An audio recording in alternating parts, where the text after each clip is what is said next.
Okay, we might have a few more folks joining in, but I'll go through my slides. That's the unimportant part, and then we'll get to Devin Eckbert, our guest speaker today. First off, folks, I want to express my appreciation for you joining us today. Someone who scheduled this meeting today, this webinar, and it would be this person right here, didn't quite realize that this was election day. So obviously a very busy day, and really appreciate you taking time out of a very busy day to spend with us to learn about some charitable giving strategies, yeah, that I think can certainly be beneficial for those who are, inclined for some philanthropy, as part of their overall giving strategy. But before we get started, I wanted to just go through a few intro slides. And many of you, I think, who have joined our webinars before, you know that I always do this just to give you a little bit of a precursor as to who Cornerstone is, because there's a very, very good chance that you may not know who we are, and there's a very good reason for that. Your financial advisor who invited you to this is an independent business owner. They structure their business in a very independent way, and that in some cases they may brand as something other than Cornerstone. And so again, you get these emails from Cornerstone and have no idea who that is. So just a little background. We're a registered investment advisor based in St. Louis, Missouri. You'll see on the screen, we have advisors scattered out through 15 different states, totaling close to 130. We have just under $9 billion in total client assets that we manage. And there's over 54,000 clients that we work with as part of that.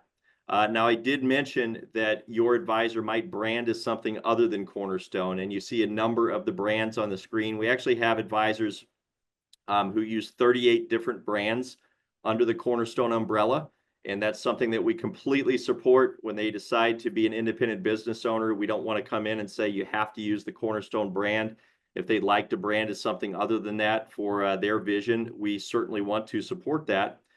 All of our advisors do work with LPL Financial as their broker dealer. And many of you, I'm sure, have probably seen the envelopes coming in the mail for your statements, or you might use the online access to view your accounts, and certainly you'll see LPL. But if you're not familiar, LPL is the largest independent broker dealer in the country, with over $1.4 trillion in total assets under management.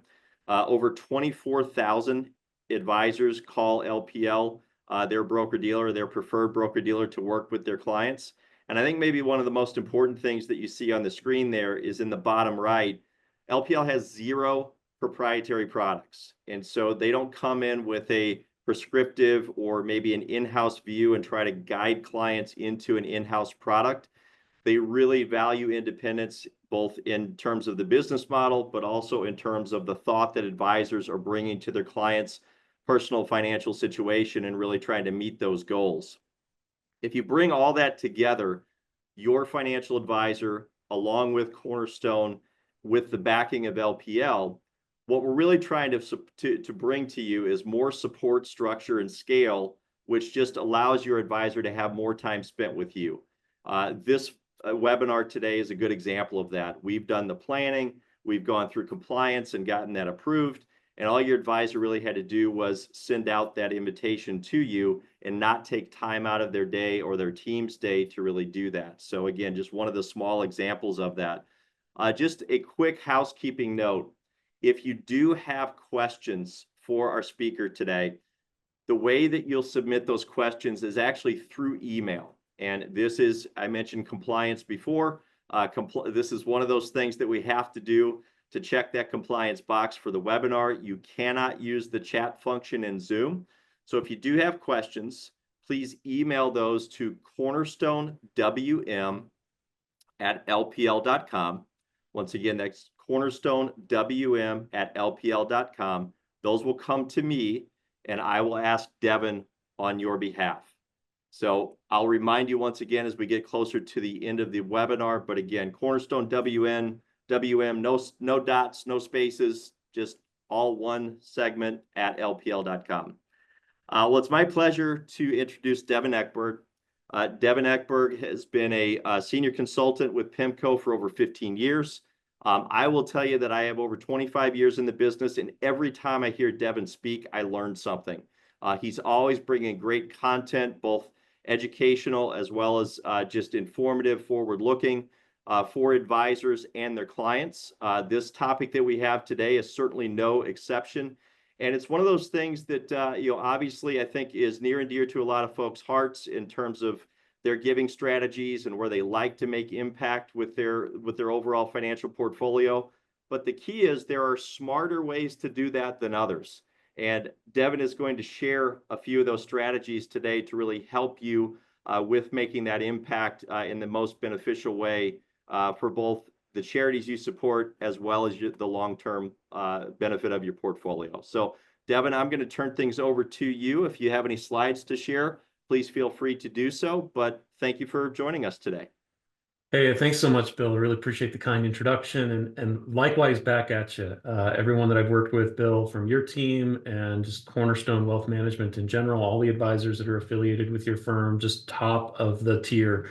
I get to work with advisors from all over the country, and there are no, advisors that are more dedicated and knowledgeable than the group that you work with. So it's an honor to be here as well. Thanks for joining us here. I can't think of a better thing to do on election day than think about ways of giving back. People always ask me, like, who are you voting for? I'm like, and my answer is a little bit cynical. I love both candidates so much. It's hard to choose between the two, no matter where you fall on the political spectrum. So I'm gonna go ahead and share my screen here. And let's just talk a little bit about the who, what, where, and why of intentional giving. And maybe more importantly, a lot of people don't connect, their acts of charitable giving or philanthropy with their overall financial plan, with their wealth management plan. But I think there's a lot of ways that we can think differently about it. So I'm going to share some of the things that we've learned of what works and maybe what doesn't work. Start out with a couple of quotes that I really love here. So Warren Buffett says, look, if you're in the luckiest 1% of humanity, which I guarantee you are, when we look at the global aspect of things in history, you owe it to the rest of humanity to think about the other 99%. And Minor Myers Jr. says, go into the world and do well, but more importantly, go into the world and do good. And again, I can't think of a better day than for us to think about some of this stuff. Now, what I'm seeing is that Americans in general are very, very generous people. In 2022, we gave something like $500 billion to charity. I think in this year and last year, it's, something similar to that. I think COVID, the pandemic, woke up a lot of people to the needs of their communities around them. And so we just see more and more, as people are becoming aware of some of the needs around it. And it really is an interest in giving back. We see a lot of reasons why people donate to charity. And some of the more common reasons that you'll hear folks like us talk about it in the financial industry is, some of the tax incentives and deductibles and things like that. But that's not really the reason people are giving. First of all, the recipients of this charity are they change from year to year, but overall it's religion, it's human services, which is things like supporting communities and neighbors and homeless populations and things like that, education, health, arts, culture, humanity. These are things that people care deeply about. And you're probably in the same boat. And, it's about creating a legacy and maybe in a more intentional way, in a more targeted way to some of the things that you care about the most. And when we survey people, what are your motivations for giving?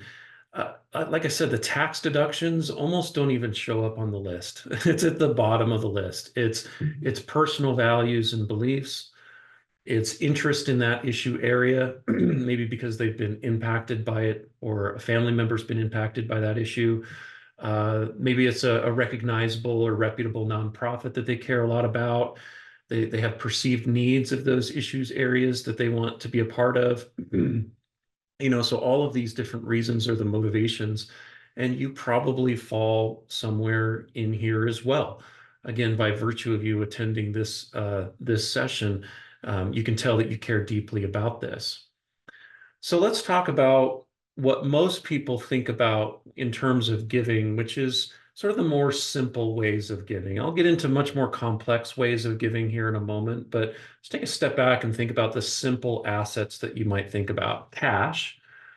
And indeed, that's actually how most people give to charities, is through cash. They go to a fundraiser, they go to their church, they pay their tithing every year religiously, they write a check, they go to a fundraiser, they raise the paddle, they write a check, and it's very easy.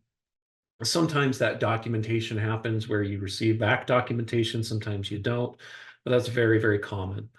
Some people write off like vehicle expenses. That's a pretty simple way to do it. There's a standard rate for miles driven in the context of providing charitable services. You can actually deduct that off of your taxes. A lot of people give household items to places like Goodwill and the Salvation Army and other places. So like older furniture and clothing and appliances that kind of get reused. There's even software programs that you can use to help value some of those services and use those for deduction purposes. And a lot of people give vehicles like cars and boats and airplanes, where the charity actually liquidates those vehicles and then uses those dollars for charitable activities. So in a simple way, there's nothing wrong with these areas. And there are some tax deductible, benefits to doing it this way. But when people start thinking of larger dollar amounts and to fulfill maybe larger objectives that they have in line with the larger financial plan that they have, you start thinking about more complex assets. You've probably heard that giving things like appreciated investments, so appreciated stock and other types of investments, mutual funds, ETFs, things like that, is a pretty tax efficient way to give. And I'll go into the specifics of what I mean by that. But it's tax efficient in the sense that the deduction is based on the value that you give, but you don't actually have to sell the security and pay the taxes on it before you give it. And that's usually suitable for larger and maybe like one-time gifts. People give collectibles like artwork and jewelry and antiques and stamps. Again, there's some handcuffs to that, but that's a pretty common thing. Some people donate directly their retirement assets, so funds in your IRA or your 401k. It's called a qualified charitable distribution. There's some benefits to that as well. I put this one in here because I hear it a lot, but these conservation easements, these are people who donate maybe pieces of their property for public benefit, like water rights and other things like that. That's definitely been abused, and the IRS looks at those pretty carefully, but that's still, an area of complex assets that people give. And whenever we talk about this, it inevitably kind of comes up. And again, if you have questions, go ahead and shoot those questions to that email that Bill provided earlier.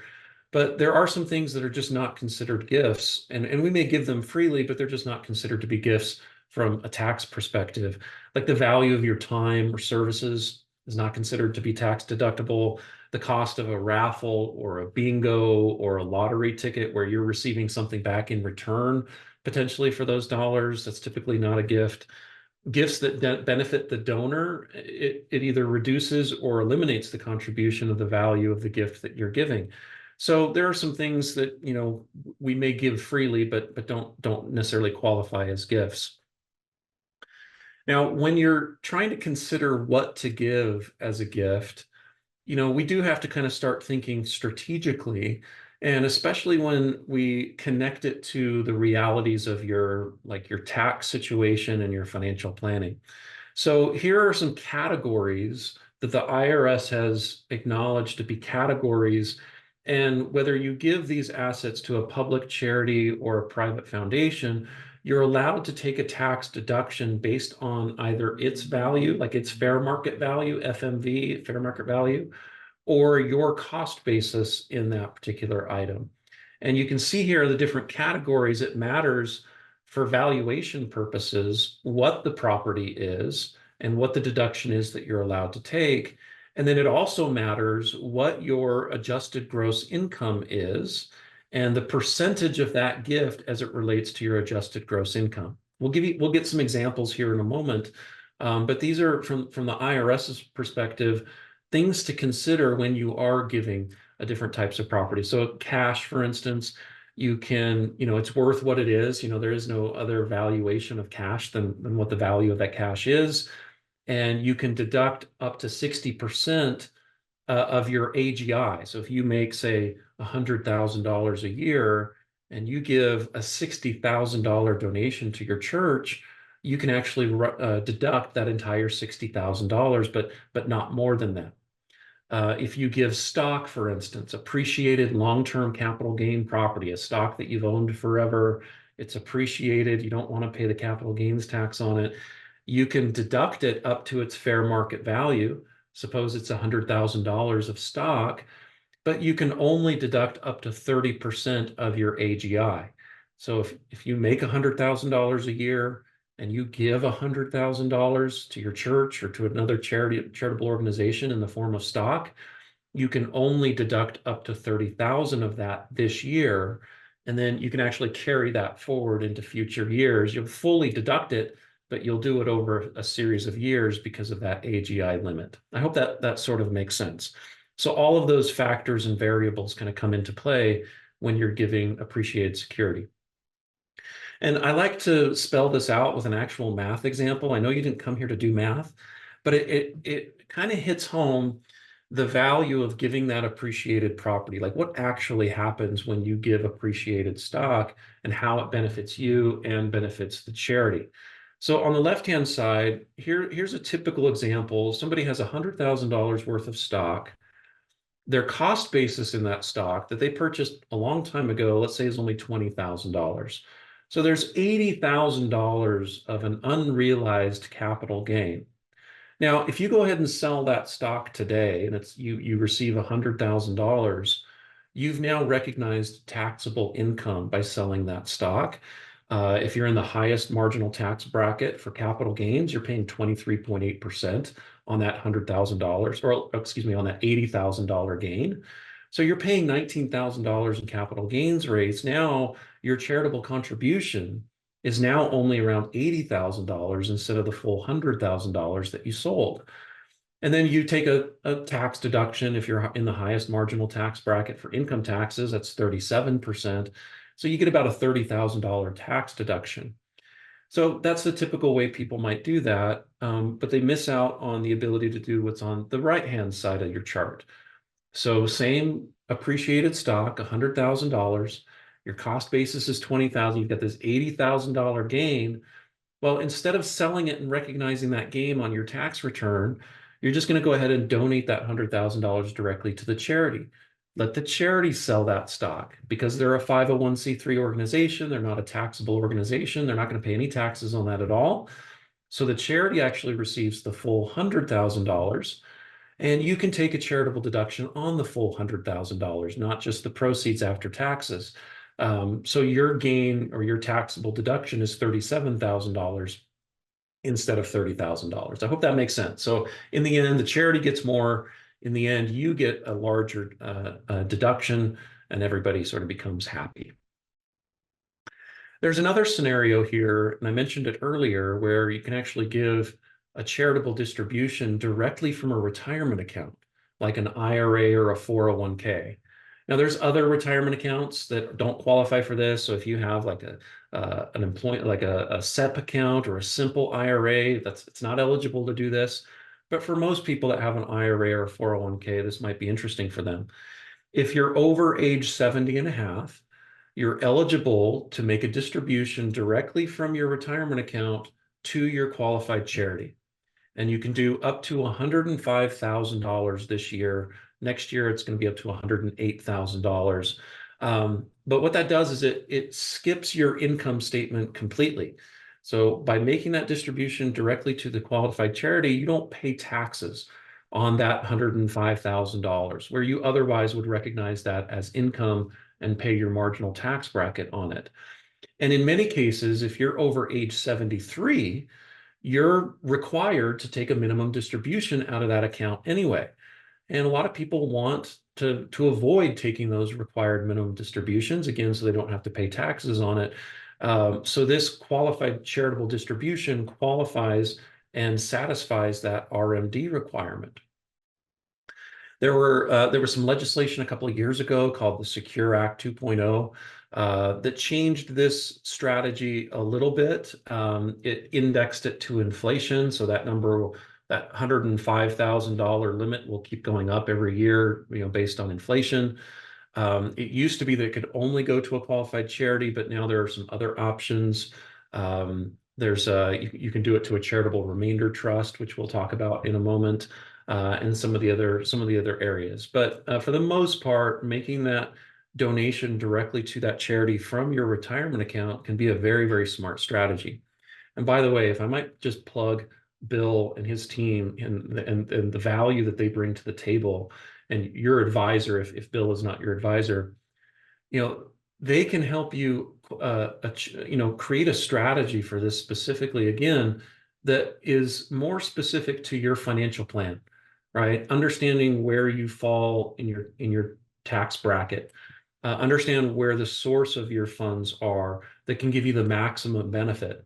Deciding to either do this strategy or another strategy and prioritizing strategies, they just add a ton of value in trying to help determine the best way to give. So I'm giving you various options here, but it really only makes sense to make these decisions in full context of your financial plan. So give Bill and his team a lot of credit for helping, sort of create these strategies here.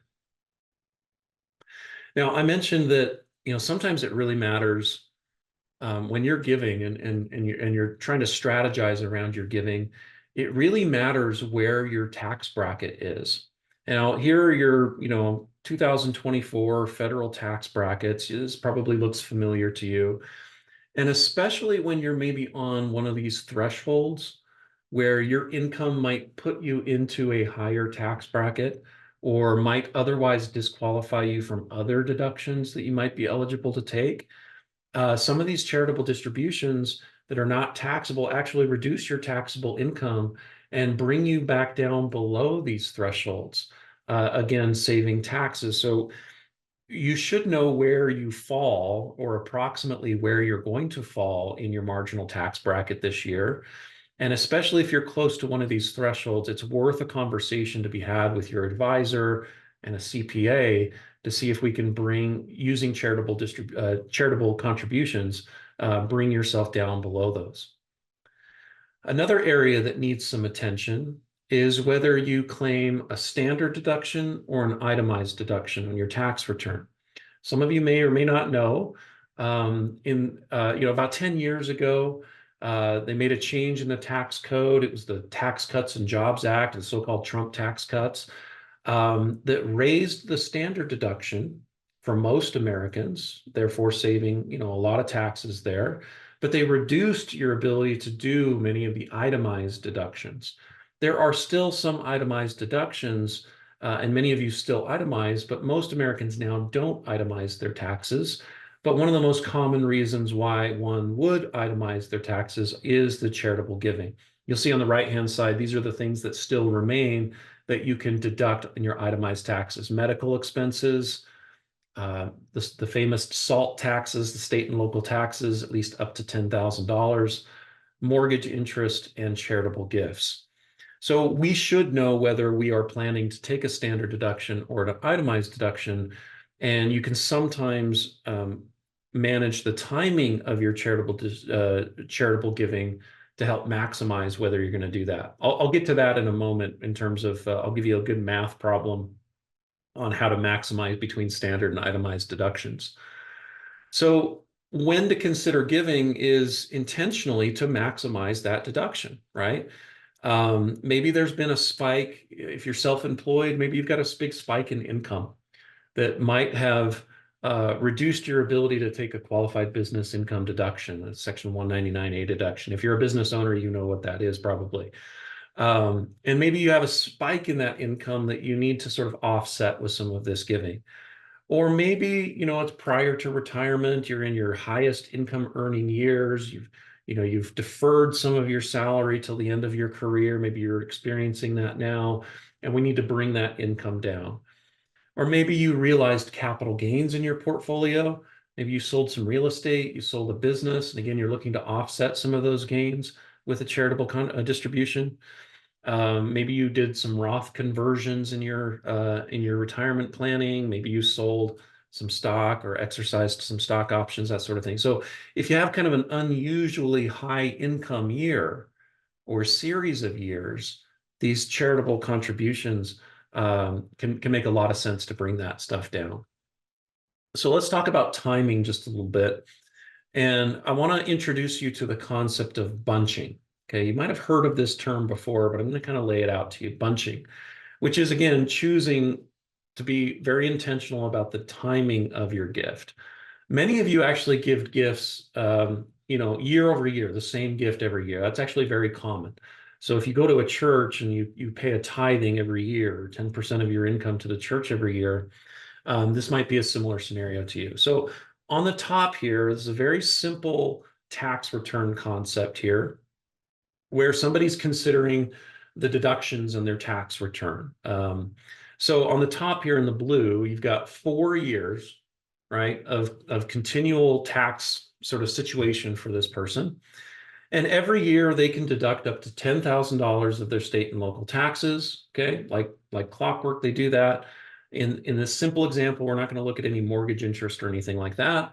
But then you'll notice that they have a $25,000 charitable donation, say to their church every single year.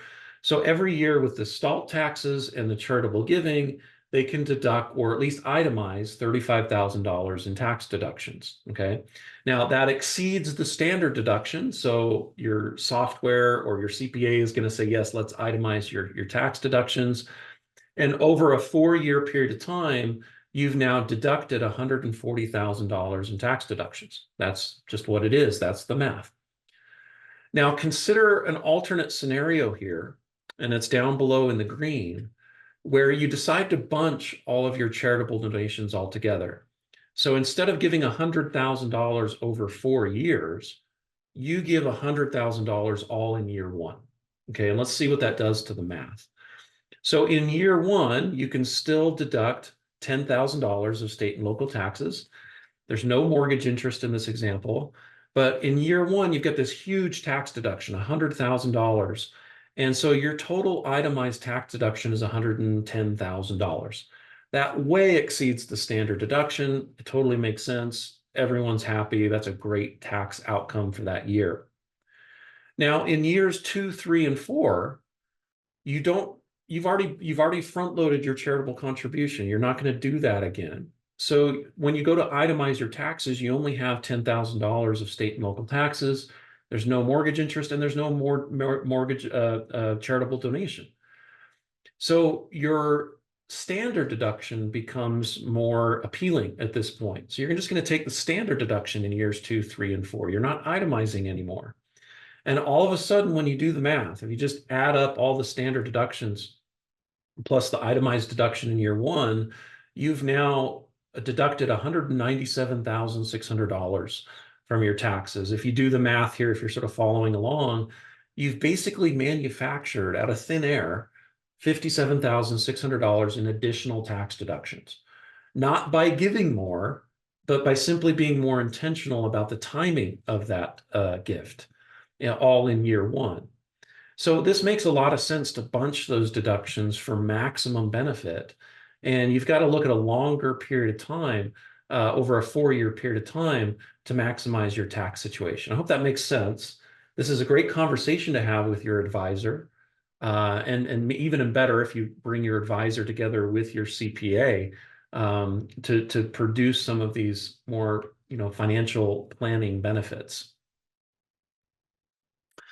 So one of the questions people ask me is, okay, I get it. I'm charitably inclined. I think there's some great strategies that can help me save some taxes here. I want to go ahead and do that. I've got simple ideas. I've got more complex ideas.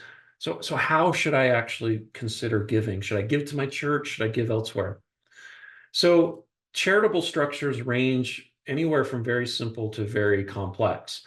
Very simple, again, you're giving direct gifts to, your recipient. You give cash, you give personal property, the QCD strategy that we talked about before. If you want to take maybe one step higher, there are some philanthropic structures out there. One of my favorites is called a donor advised fund. Donor advised fund is basically like a fund, like a mutual fund, that you can donate. And, let's say you want to give that $100,000 to your church, but you don't want to give it directly to your church right away. Maybe you actually give it to this donor advised fund, where you can actually take credit for the charitable donation in the year that you fund this donor advised fund, but then you can space the distributions from that fund to your charity of choice over time. And a lot of times these funds have investment options that will allow those dollars to grow. So you can actually give more at the end to your charity than you did originally fund it with. So these are fantastic vehicles. You can ask your advisor about these donor advised funds. I'm certain that they have access to those for you. So you might take one extra step and go a little bit more complex and maybe get a little bit more different benefits that way. Other people might fund actual trusts, like split interest vehicles, actual like charitable trusts. And these are typically for larger dollar amounts. And typically, if you want to control how that charity receives those donations over time, you might consider those. I'll give you one example of that later on. And for very wealthy families, you might consider actually setting up your own private foundation. Again, if you want to have more control over who and how and when to grant these donations to the final recipients, these can be more expensive to administer, and there's a lot of tax rules around them. But for very wealthy families that are giving large dollar amounts, I mean, millions or tens of millions of dollars, this might be an appropriate road to go through. So let me give you an example. I'm going to give you a quick example of a charitable trust. Okay, this is called a charitable remainder trust. Okay, and basically what this is it's an irrevocable trust that provides an income stream back to yourself or to beneficiaries, like a spouse or a family member for a defined period of time, right? So you're funding this trust with usually appreciated assets, and then you're receiving distributions back. Those assets, they're invested and they grow, they spit off income and capital gains and other things like that. And you receive for a period of time income back from those dollars. And then at the end of the term, whatever remains in that trust that you haven't distributed back to you based on the formula that you use goes to your charity at the end of the term. It could be 10, 20 years from now or at the end of your life. Now, the benefit is that once you fund this charitable trust, you receive a charitable donation. It's an irrevocable trust. You can then claim that you have given these dollars to a charity. It's based on some formula.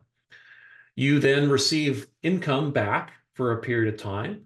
Some people say, well, I don't need that income. I'm going to use that income to buy a life insurance policy, and I'm going to fund that with another type of trust called an ILIT, a irrevocable life insurance trust, to replace the money that would have otherwise gone to your heirs, but you gave to charity instead. That's a common thing to do. It's optional. But then again, at the end of the term, the charity of your choice, whether it's your church or another 501(c)(3) organization, receives the remainder of that trust. These are pretty common, again, and there's a lot of variables and uh, um, procedures that you can, put into the trust agreement to make it exactly the way you want it to happen. And especially now when people are doing a lot of estate planning. Okay, and they're thinking about their overall estate, and especially if you have a large estate that might be subject to estate taxes, this is a great way to give assets out of your estate while you're living, so that you don't have to pay those estate taxes later on, and then your beneficiaries receive some form of income from that gift, for a period of time. So if you haven't done estate planning, this is a good opportunity to think about that. I won't go deep into this topic because it can get fairly complex. But as you approach retirement, or maybe you're already in retirement, that's a great opportunity to think about what your legacy is and whether some of this gifting strategy might be a part of that legacy. And by the way, one last sense of urgency here. Some of the estate tax provisions were part of that Tax Cuts and Jobs Act that I told you that was passed a few years ago. That's actually scheduled to sunset at the end of 2025.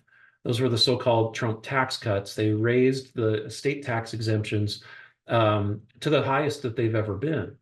So if if your situation and you're a wealthy family that has a lot of money that will be subject to estate tax, locking in those higher estate tax exemptions today, or at least between now and the end of 2025 when they're scheduled to sunset, can be a pretty urgent need. So it's just a reminder that you should be working with your financial advisor to bring estate planning into your financial planning conversations, and especially now that some of those favorable provisions are scheduled to go away. Now, the next question people ask me is, okay, well, what do you think? Are these things actually going to be allowed to expire and sunset, or are they going to extend them? Well, it's going to depend on who wins the election today, what the makeup of Congress is going to look like in both, the House and the Senate, and what the appetite is to extend those tax cuts, no matter, who wins and what the makeup of Congress looks like. So I can't really predict what's going to happen. My best guess is that they will be allowed to sunset. There has to be proactive legislation to actually extend them or make them permanent. And I don't know about you, but I don't have a lot of confidence in our political system at the moment, to be able to get that proactive legislation over the finish line. So I think it would be smart to maybe make some of these adjustments, kind of as a use it or lose it type scenario, because losing these more beneficial tax provisions is probably pretty likely.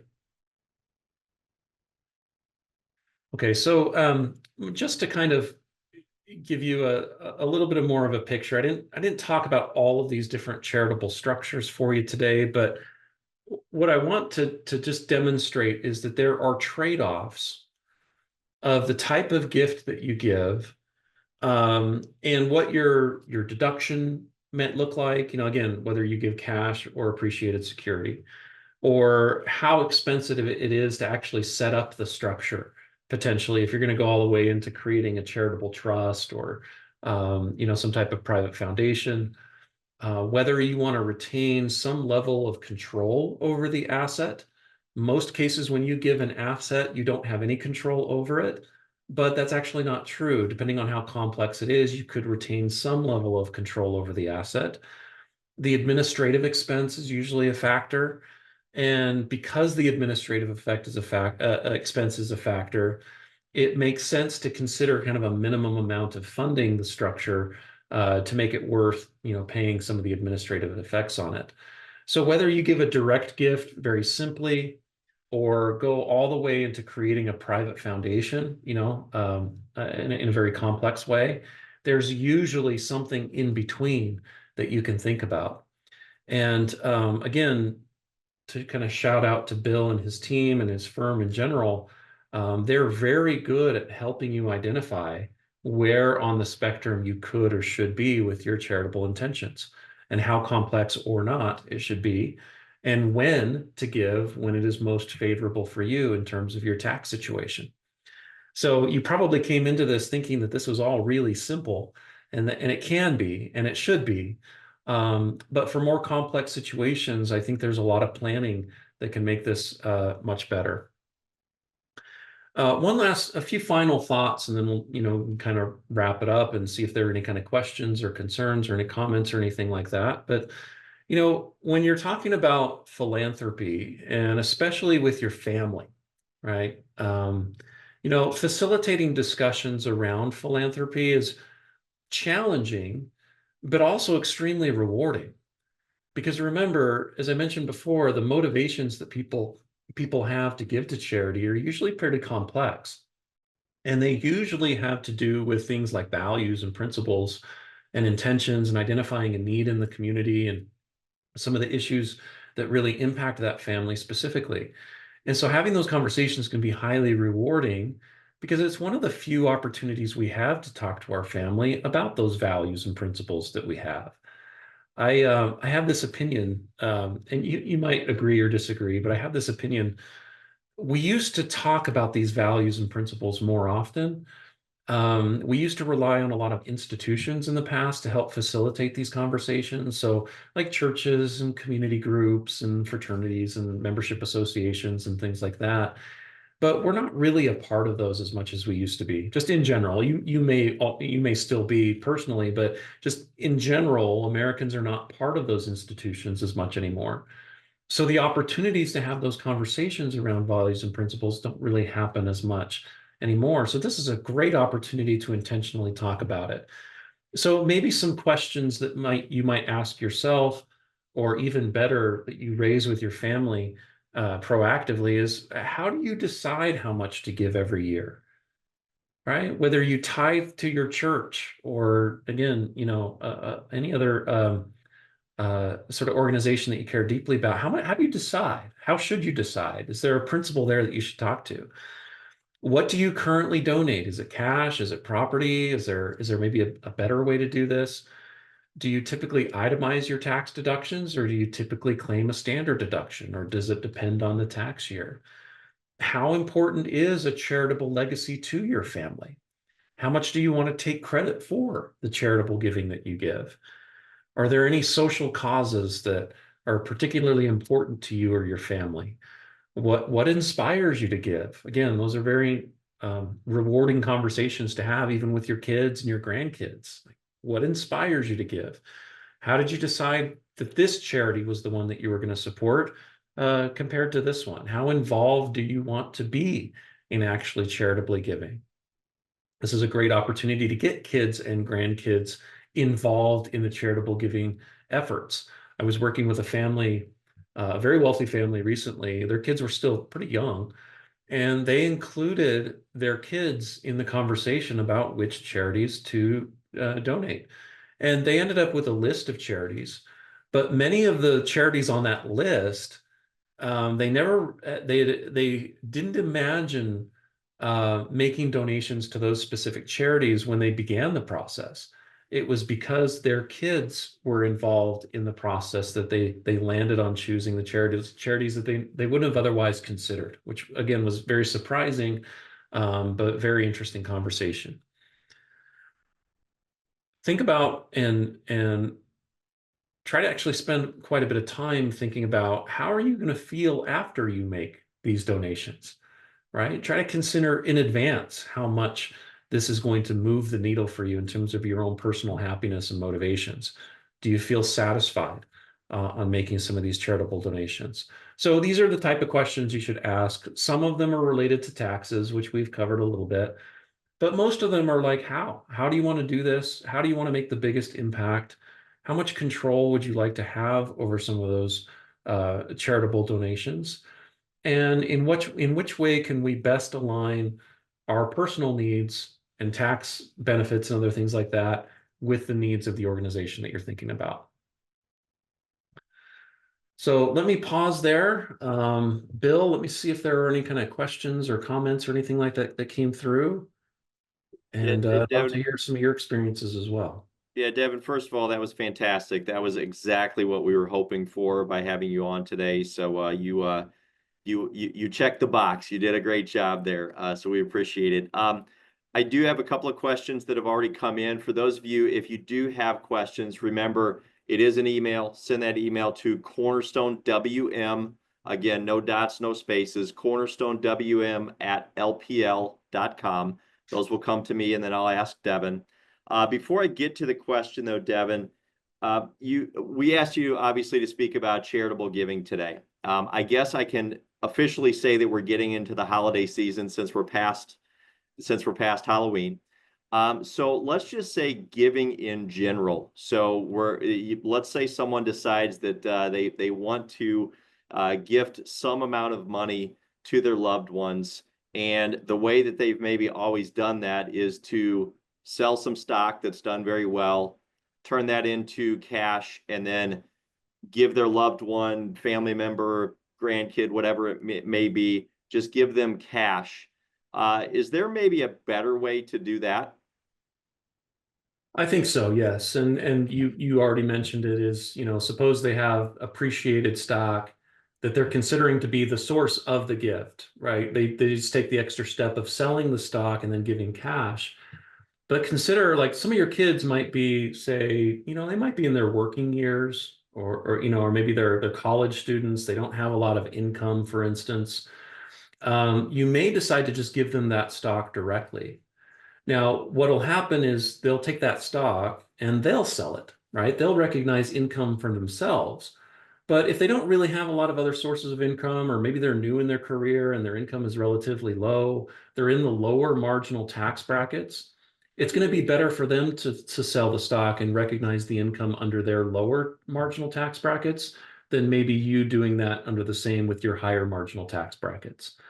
So if you're gonna buy a car for your kids as a gift, give them the appreciated stock, avoid the tax liability yourself, let them sell it, let them use the proceeds to buy that stock.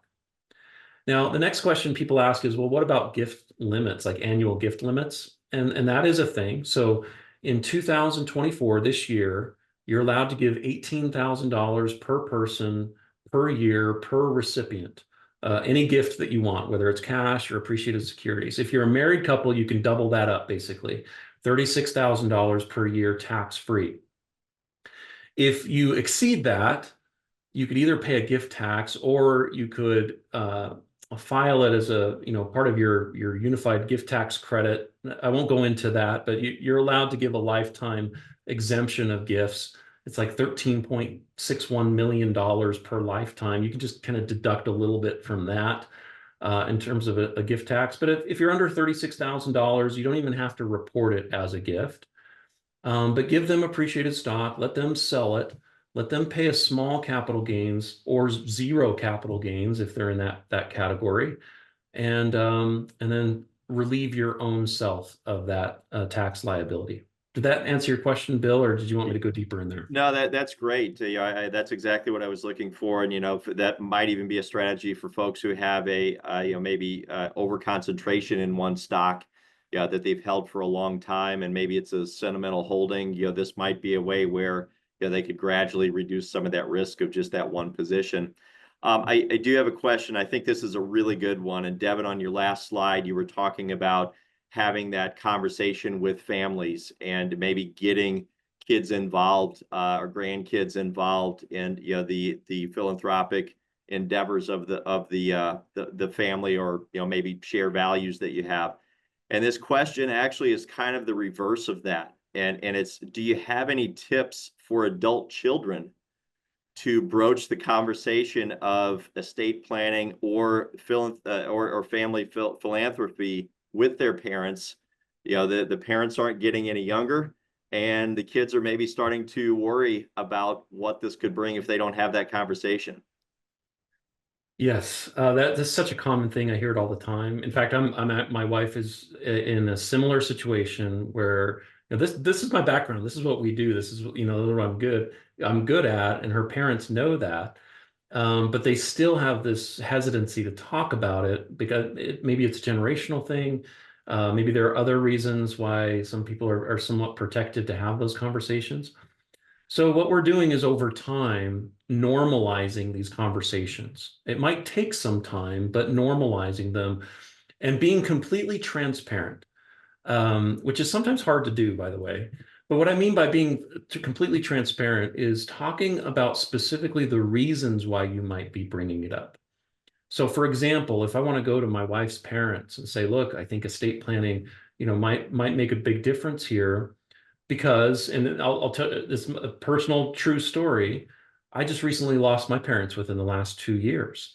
And some of the estate planning that my parents did before they passed actually created some huge benefits for me and my siblings in terms of administering their estate, passing through probate or not having to go through probate.